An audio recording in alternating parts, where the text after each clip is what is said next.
آج کے اس خاص تجزیے میں ہم ایک ایسی پرانی لیکن انتہائی گہری کہانی پر بات کریں گے جو سیدھا دل پر لگتی ہے، ایک با اختیار بے وقوف اور ابدی سفر۔ یہ کوئی عام سی فرضی داستان نہیں ہے، بلکہ یہ ہماری اور آپ کی ترجیحات کا ایک بہت واضح آئینہ ہے۔ تو چلیں بغیر کسی تاخیر کے اس سفر کا آغاز کرتے ہیں۔ ذرا تصور کریں، ایک قدیم، انتہائی شاندار شاہی محل، اونچے اونچے ستونوں سے سنہری دھوپ چھن کر اندر آ رہی ہے۔ ہوا میں ایک عجیب سی بھاری خاموشی چھائی ہے، اور پھر اچانک بادشاہ کی ایک انتہائی گہری اور متکبرانہ آواز گونجتی ہے، میری سلطنت میں جو سب سے بڑا بے وقوف ہے اسے میرے دربار میں پیش کیا جائے۔ بس یہیں سے اس حیرت انگیز واقعے کی بنیاد پڑتی ہے۔ پہلا حصہ، سلطنت کا سب سے بڑا بے وقوف۔ یہ بادشاہ کا ایک بہت ہی انوکھا امتحان تھا۔ آپ سوچیں، یہ کوئی معمولی سی تلاش بالکل نہیں تھی۔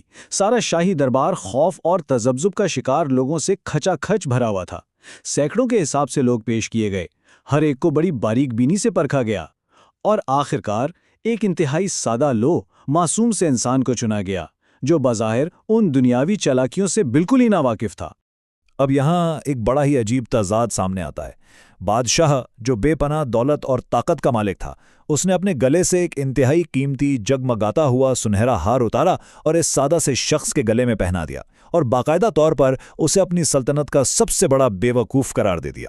دوسرا حصہ، وقت کا پہیہ جو کہ کبھی نہیں رکتا۔ جیسا کہ ہوتا ہے، وقت تیزی سے گزرتا رہا، موسم بدلے، سلطنت کی دولت اور ان کے وسائل میں تو بے تحاشا اضافہ ہوا، لیکن دوسری طرف بادشاہ کی اپنی صحت تیزی سے گرنے لگی۔ وہ محل جو کبھی سنہری دھوپ سے چمکتا تھا، اب موت کی آہٹ کے ساتھ ساتھ ایک ٹھنڈی اور گہری اداسی میں ڈوبنے لگا۔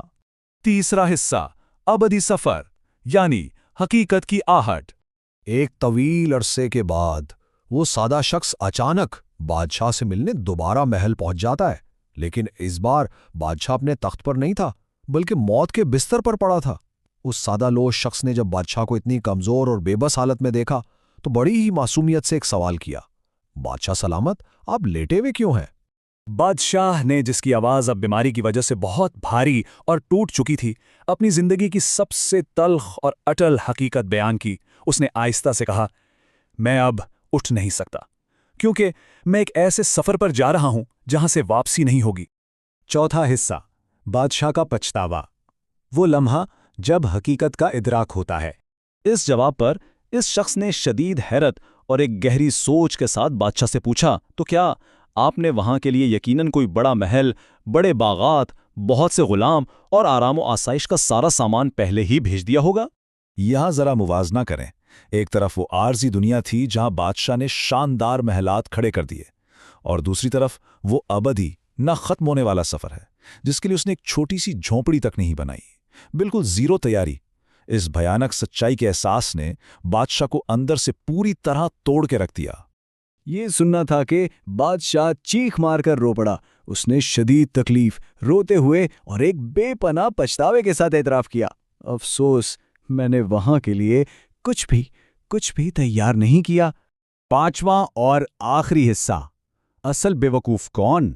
دیکھیں، بے وقوف دراصل وہ بالکل نہیں ہے جو دنیاوی چالاکیوں سے ناواقف ہو۔ اصل بے وقوف تو وہ ہے جو اپنا سب کچھ، اپنی ساری توانائیاں ایک ایسی عارضی زندگی پر لگا دے جو ختم ہونے والی ہے، اور اس ابدی زندگی کے لیے کچھ بھی تیار نہ کرے۔